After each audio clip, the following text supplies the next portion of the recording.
Então, pessoal, tudo bom?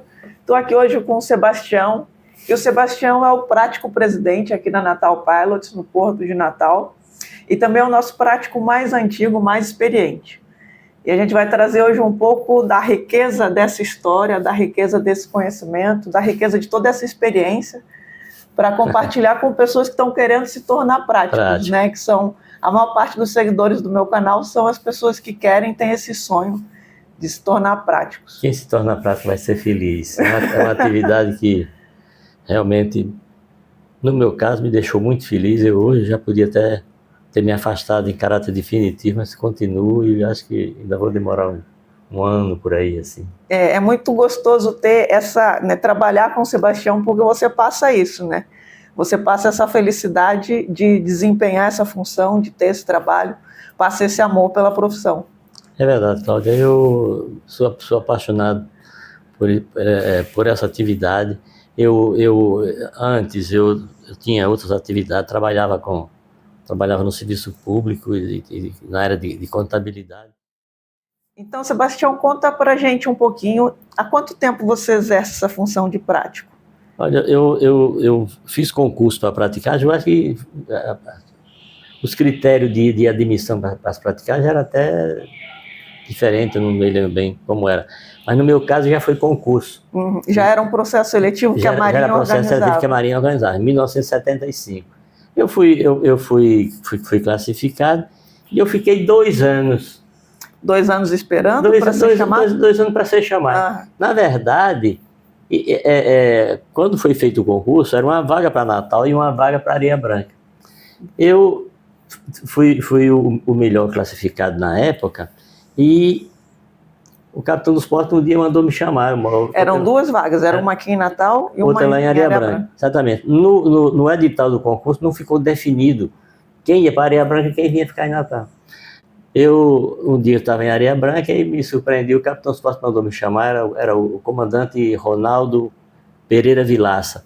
Eu fui falar com ele, ele disse: rapaz, quase 2 anos já que você fez esse concurso, você não vem, você vai perder o concurso. Não vai ser prorrogado, não sei o que, você tem que decidir se vem, se não vem. E até então ninguém tinha te falado nada? Ninguém tinha falado nada. Como eu vivia bem lá em Areia Branca, eu gostava das coisas de lá e tal.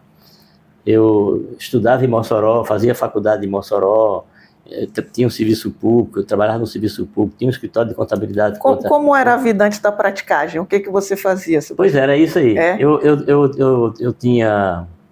Eu era servidor público da prefeitura, tinha um escritório de contabilidade com um amigo lá, e eu fazia faculdade em Mossoró. Então a minha vida era bem assim, preenchida de atividades. Uma vez você me contou que você pegava um caminhão para ir correndo no final do dia para estudar? Para Areia Branca, para Mossoró. Eu trabalhava durante o dia em Areia Branca, no final da tarde eu ia para Mossoró, 48 quilômetros, estrada muito ruim, eu ia num caminhão misto. O que é um caminhão misto? Fala para os nossos seguidores do YouTube. O caminhão misto é um caminhão diferente, que hoje quase não tem mais. Ele tem boleias para levar passageiro e tem a carroceria para levar carga. Então eu tava. Aí você ia junto com a carga ali? Era galinha, era porco, era bode, era tudo, mas eu estava lá. E todo dia você ia fazer essa viagem para poder estudar? Para poder estudar. Eu já estava casado, mas eu queria continuar estudando, porque eu queria lá na frente dar exemplo para os meus filhos. E como de fato eu acho que se viu, porque quando eu estudava em Mossoró, fazia faculdade lá, tudo. Depois, quando eu vim morar aqui em Natal, já em função da atividade da praticagem, o meu filho mais velho ia fazer vestibular e eu fui fazer também. Que legal. Nós dois na Universidade Federal. Ele foi fazer o curso de Direito e eu fui fazer o curso de Administração. Passamos os dois, né? Ele porque conhecia mesmo, eu fui por sorte. Sim. Mas é que a sorte ajuda um pouco, né? Mas também tem o esforço pessoal, tem a dedicação e tem a sorte que ajuda um pouco. Até aprendi com você um provérbio sobre a sorte, né?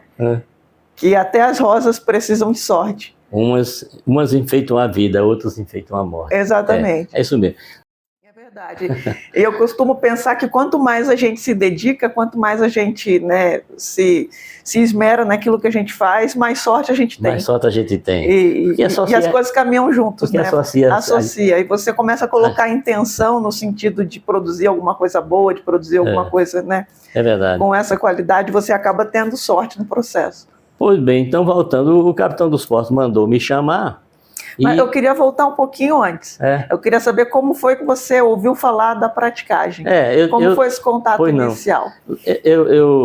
Lá em Areia Branca, tem uma seção da praticagem aqui de Natal, que era a Associação dos Pratos dos Portos do Rio Grande do Norte.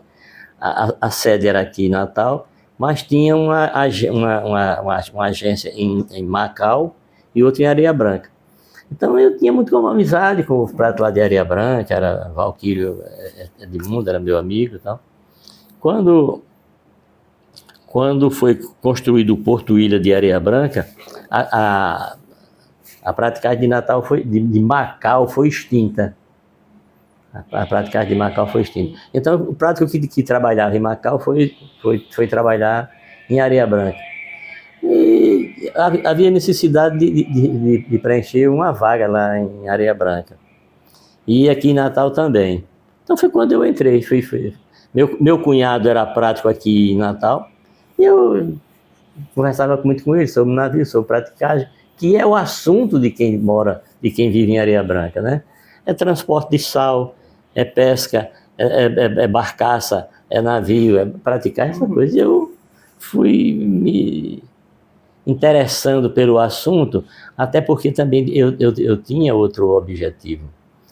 Eu precisava, até certo ponto, sair de Areia Branca para dar a educação melhor para os meus filhos, que lá em Areia Branca não tinha. É um lugar mais limitado, né, em termos de formação, lá não tinha faculdade, lá não tinha... Né? Então eu precisava vir... Arrumar um emprego em Natal. Arranjar um emprego em Natal para poder eu ficar aqui, para dar a oportunidade dos meus filhos ter a educação e a formação que eu não tive. Eu sou apaixonado por essa atividade, gosto demais.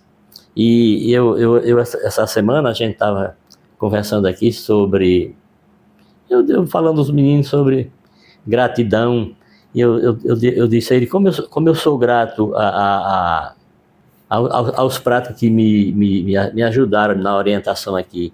A Carlos Alberto Medeiros do Monte, que se chamava Carlito Monte. Quem ensinou você a manobrar, Sebastião? Principalmente o Carlito. O Carlito? Principalmente o Carlito. Carlito, ele não tinha uma boa formação intelectual, mas era um prático arrojado, um prático muito competente, muito bom. Né? Que são habilidades mais práticas, né? Então... habilidades práticas. Depois o Jairo também. E eu, como eu tinha muita vontade e tudo que eu faço, eu me empenho muito, eu me empenhei bastante e comecei a ir dominando. Depois desses que já foram embora daqui, Carlito Monte, Sérgio Vasconcelos, Nelson Tijada e Jairo Josino, esses já foram para a morada eterna. Tiveram outros que passaram por aqui também, que deixaram doce recordação. Anderson Antônio foi prático aqui, hoje é prático no Rio de Janeiro. Né? Francisco Pereira, é um cearense, um rapaz jovem, muito inteligente. Francisco foi prático aqui, foi prático em Santos e prático em Vitória. Você vê? Sim. Uma pessoa só foi prático em 3 EPs. Passou em 3 concursos diferentes. 3 concursos diferentes. 3 concursos diferentes. O mais fácil foi do Natal. Depois teve Franklin Bittencourt Maia, que foi da época de Francisco também. Sim. Franklin foi prático aqui e depois passou no concurso para Salvador. Teve também o Fábio Abreu. O Fábio Abreu era da Marinha de Guerra, capitão-tenente, e passou por aqui, hoje é prático em Santos. E 2 meninas lindas que são práticas, um exemplo de competência, Priscila Midori, que é prática em Santos, e Vanessa Moraes. Vanessa Moraes. Aqui nós temos um número excessivo de práticos, considerando o movimento do porto. Então, isso é uma coisa que a Marinha vai ter que resolver. O movimento recente caiu, né? Você quer falar um pouco dessa mudança do movimento? O movimento caiu, portanto, diminuiu o número de navios e a praticagem ficou com excesso de práticos aqui. É tanto que os práticos já tiveram, sofrido até penalidade por não cumprir o cronograma de número de manobras, não por culpa dos práticos, mas porque não tem nada. Eu vou explicar um pouco para quem está assistindo e não entende, é que os práticos são obrigados a cumprir um plano de manutenção da habilitação. E esse plano exige aqui em Natal que seja feito o mínimo de 8 manobras a cada quadrimestre. E a gente teve períodos de não conseguir cumprir, né? Não conseguir cumprir essas 8 manobras, que é uma média de 2 manobras por mês por falta de navio. E você tem ideia de quantos práticos você já treinou, Sebastião? Quantas pessoas você me ensinou a manobrar, né? E você ensinou todo mundo que está aqui hoje em Natal a manobrar. Eu acho que... Quantas pessoas você já treinou? Por exemplo, os que estão em outras praticagens são 7. Noutras praticagens atuando 7. E os que estão aqui, Lúcio Flávio, mais 5, né? Marco Vendramini, Cláudia está entrevistando a gente aqui agora, e o Igor e Dário Costa, exatamente, mais 5. Então, esse pessoal é como se fosse, não é um colega, não, é como se fossem meus filhos. O carinho que eu tenho por eles e a paciência que eles têm tido comigo, porque esse pessoal é um pessoal altamente qualificado. Esse pessoal, eles não têm a prática que eu tenho, mas eles me superam muito em conhecimento. É um pessoal que você pode confiar. E quando você estava começando a aprender a manobrar, Sebastião, você lembra quais foram as suas dificuldades? Você teve alguma dificuldade quando aprendeu a manobrar? Como foi essa experiência? Eu tinha dificuldade porque naquela época existia uma norma que estabelecia comprimento total de navios para os práticos que fossem entrando. Por exemplo, o prático que entrasse na praticagem hoje, por exemplo, ele só podia manobrar navios até 80 metros, 100 tinha metros. Limitação de tamanho para quem estava entrando. Depois de um ano era que eu podia passar para outro navio de competição. Num ponto, isso era positivo, porque, por exemplo, o Porto de Natal não tinha rebocador. E aí a manobra sem rebocador era... A manobra sem rebocador era a manobra mais difícil. Com âncora, usando a âncora no lugar do rebocador. Usava a âncora no lugar do rebocador. Quer dizer, o navio vinha para você fazer, principalmente os navios petroleiros. Para fazer o giro? Para fazer o giro, você tinha que largar o ferro, girar, fazer, botava o ferro em cima, atracava lá. A lancha da praticagem ajudava muito, né? Ainda hoje ajuda, mas naquele tempo ajudava muito mais. Aqui no Porto de Natal, a movimentação maior era rebocadora de alto mar, essa área de offshore. Aqueles navios supplies da Petrobras. Navios supplies da Petrobras, porque foi quando eu entrei aqui, logo em seguida começou a perfuração de posto de petróleo aqui no litoral do Rio Grande do Norte e do Ceará. E o Porto de Natal era um porto que servia de base da Petrobras para reabastecimento, tanto de gêneros alimentícios, como de água, de diesel, tubulação, material que era usado nas plataformas. E também vinha muitas plataformas e balsas enormes para aqui. Isso também foi uma experiência muito rica que eu tive, porque os próprios práticos aqui não tinham essa experiência de movimentar com plataforma com pé. Era plataforma de petróleo que vinha para cá, aquelas plataformas de alto mar? Plataforma de petróleo. Tinha plataforma de perfuração e plataforma de produção. Que legal. Então, eu estudei muito isso, li muito sobre isso, para poder a gente fazer... E deu muito certo. Aqui, nós não tivemos um acidente sequer com esse material, com esse equipamento. Aqui, o porto, a movimentação grande era exatamente essa, era offshore. Depois nós passamos uma fase de dificuldade que a gente tinha os navios gaseiros, os navios propaneiros que traziam gás para o abastecimento da cidade e os navios petroleiros. Então nós fomos perdendo também isso, porque com a construção da base, lá de Guamaré, eles fizeram uma rede de gás aqui do Rio Grande do Norte até Pernambuco. O Rio Grande do Norte perdeu também muito no primeiro momento, porque, por exemplo, o pessoal da Paraíba sabia o que fazer com o gás. O pessoal de Pernambuco sabia o que fazer com o gás. Pegava esse gás e aplicava na indústria. A indústria deixava de queimar derivado de petróleo cru, o carvão, ou lenha, não sei o quê. E aqui nem as padarias usavam gás. Hoje já todo mundo usa, mas no início não tinha. E depois nós perdemos já os navios petroleiros, os que traziam querosene de aviação, que é a V, dois tipos de óleo diesel que eles traziam para cá. Então, com essas perdas, nós estamos procurando outras alternativas e surgiu os navios de pilot para transportar fruta, e depois os navios de pilot era como se estivesse se tornando obsoleto, porque o sucesso veio para ficar o container. Né? Sim. É muito mais rápido, né, de fazer a arrumação a bordo. E a garantia de que a carga está bem acondicionada, né? O container para fruta é container frigorificado. Até a qualidade das caixas tem influência nisso. Entendeu? A fruta, eles não querem que, por exemplo, uma melancia ou melão seja muito grande. Tem que ser do tamanho adequado para caber na posição certa. Na posição certa, e também por conta do consumo. Aqui a gente vai para a feira, compra uma melancia maior que tem. A maior que tem. Chega em casa e não cabe na geladeira. É um problema, é um problema. Chega em casa, para que os cocô desse tamanho não cabe na geladeira. Já na Europa, que é para onde essa nossa fruta vai, eles querem um melão que só dê para 2, 3 refeições só. Sim, mais fácil de guardar na geladeira. Mais fácil de guardar na geladeira. Né, compactos. Pois é. Teve alguma manobra assim, especialmente difícil que você lembra, que você queira compartilhar, alguma dificuldade, alguma manobra mais desafiadora? Não, é o seguinte, por exemplo, ia chegar uma plataforma aqui.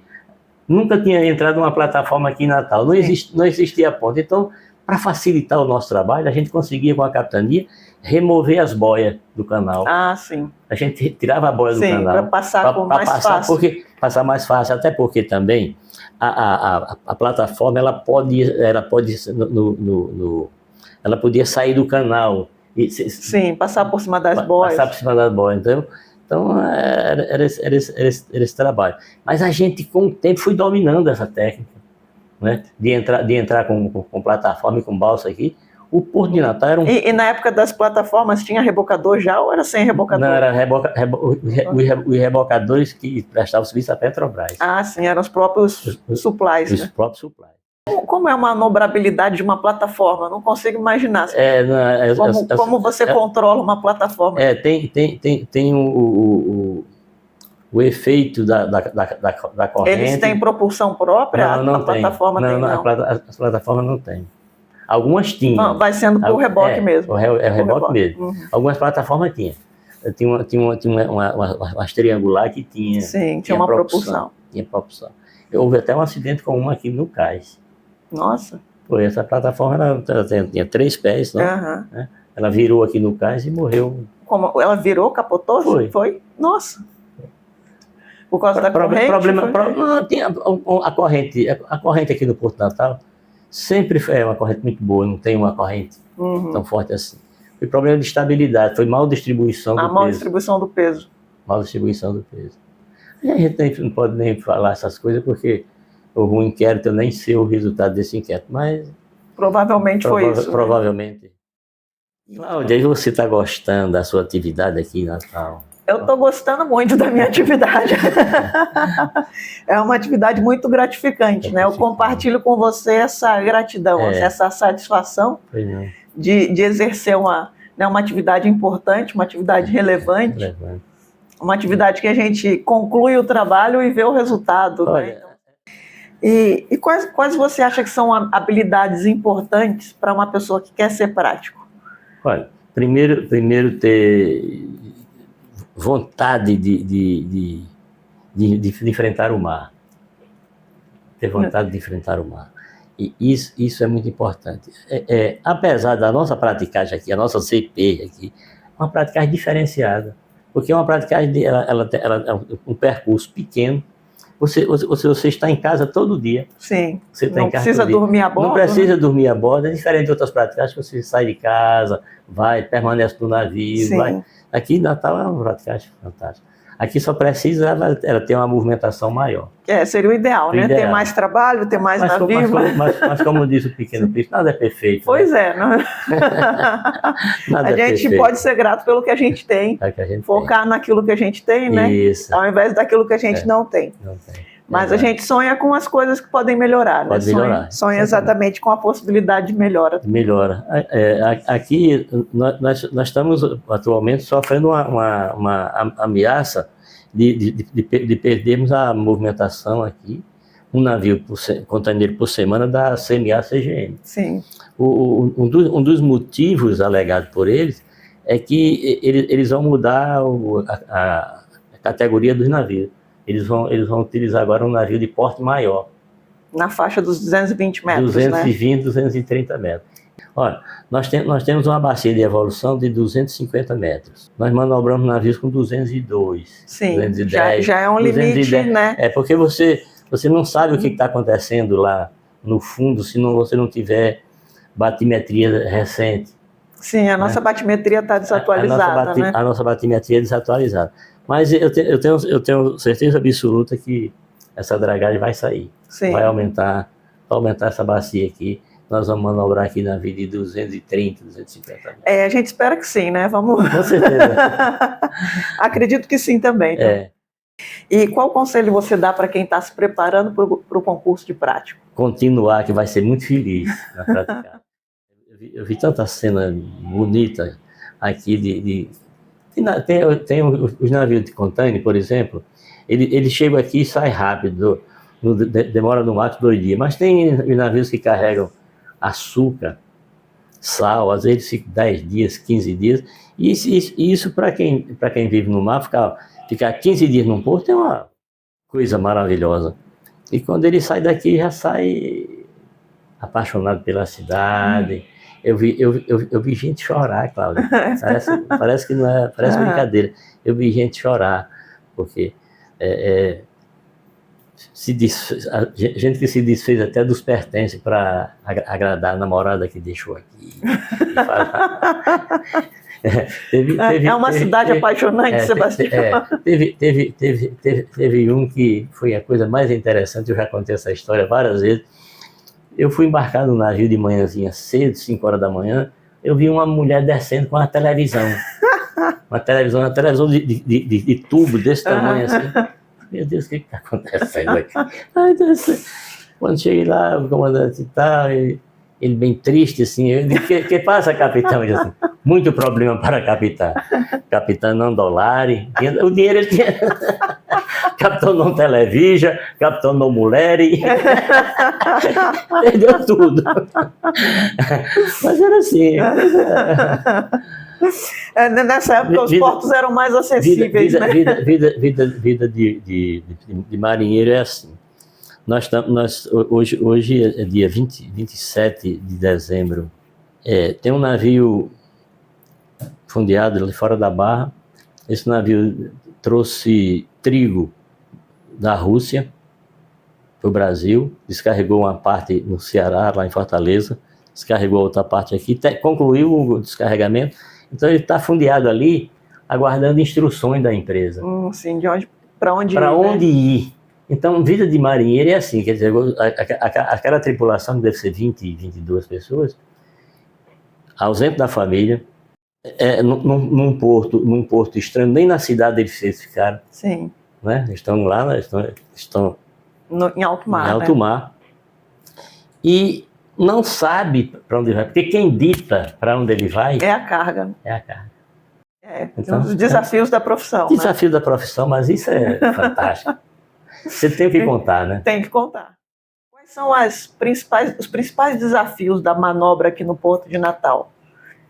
Quais são as dificuldades? Eu sei que eu vou fazer aqui, vou abrir um parênteses, que quando eu vejo o Sebastião manobrar, tudo parece muito fácil. Então eu imagino que para ele seja até difícil, né? O que é difícil na manobra aqui no Porto, porque dada a experiência, dado, né, o tempo de trabalho e de treinamento, o Sebastião faz tudo parecer muito fácil, e quando, né, a gente que tem menos experiência vai fazer, não é tão simples. Mas, assim, o que você destaca que são os maiores desafios da manobra aqui no Porto? Assim, por exemplo, o Porto de Natal, o Porto tem um canal estreito. Nosso canal é estreito. Nosso canal é muito estreito. Até o sistema de balizamento externo fora da barra devia ser maior, mas devia ser ampliado para você já pegar o navio lá fora, principalmente à noite, já entrar no canal balizado. Isso não tem. Você tem as boias que você tem, elas são muito perto da... A gente já faz a curva e já cai num canal estreito, exatamente, no canal estreito. E tem outro detalhe, por exemplo, tem determinado de navios que tem uma visibilidade boa. Você manobrar navio petroleiro é a coisa melhor do mundo, porque você tem uma visão fantástica de todo navio, você está na parte alta. Já o navio, o porta-container, é diferente. Você não enxerga nada. É muito quando ele está com muito container, quando ele está com muito container, você fica olhando assim. Às vezes você tem que fazer a opção de ficar numa asa ou na outra, tomar por base o balizamento. Você, na saída da lancha, você já olha, peraí, deixa eu ver aqui como é que está a situação das boias. Não, as boias verdes estão todas, estão funcionando. Então, quando eu vou entrar com o navio, aí eu me posiciono na asa que me dê a oportunidade, a chance de eu ver todas as boias verdes. Porque você não consegue ver todas. Ou você vê uma ou vê outra. Sim. Então, a aproximação no cais também você não vê. Mas a gente vai adquirindo experiência pela velocidade do navio. Você quando chega... Esses navios agora, eles são navios que têm um equipamento que antigamente não tinha. Olha, os navios hoje eles têm baltrusta e stertrusta. Então isso facilita demais o canal. Só que quando você diminui esses dois instrumentos importantíssimos, eles atuam melhor com um navio com pouca velocidade ou quase parado. Sim. Né? Já os navios anteriores que não tinham baltrusta nem stertrusta, você precisava estar usando máquina. Ele adquiria segmento, velocidade, e você às vezes queria parar e não podia. Tem um detalhe, por exemplo, se você for manobrar um navio que esteja vindo de uma região de Rio Doce, a craca, aquela crosta que tinha no fundo do navio, ela morreu todinha. Porque é o seguinte, aquela craca, aquela crosta, ela é para sobreviver em água salgada. Se ela foi para água doce, ela não fica mais presa, ela cai? Cai. Uma quantidade enorme dela cai. Então, o que tem a ver isso? É que quando você quer parar o navio não para. Que ele não tem tanta resistência. Ele não tem resistência, entendeu? Sim, ele fica mais liso, diminui a resistência. Diminui a resistência, o navio não para. Então você precisa estar muito atento para isso. Que curioso, Sebastião, nunca tinha pensado nisso. Esse navio está vindo de Manaus, da região Amazonas, tem que ter cuidado. Então ele não vai ser tão fácil de parar. Não vai ser tão fácil, porque você quer parar o navio não para, chega, vai. Você dá a máquina atrás, ele começa a guiar. E às vezes outra dificuldade também é o passo do navio. Às vezes você esquece de perguntar, você dá a máquina atrás, no lugar do navio guinar para a Boreste, começa a guinar para a Lombosa, você não tinha perguntado isso, nem o comandante tinha alertado. Não tinha lembrado de avisar que era um propulsor de passo controlável. Controlável. São essas coisas. Sim. Então, pessoal, agradeço vocês que estiveram assistindo, espero que tenha colaborado com o processo de vocês, com o processo de conhecimento sobre a praticagem. Eu me despeço enviando vibrações transformadoras para a sua vida. Tchau. Tchau.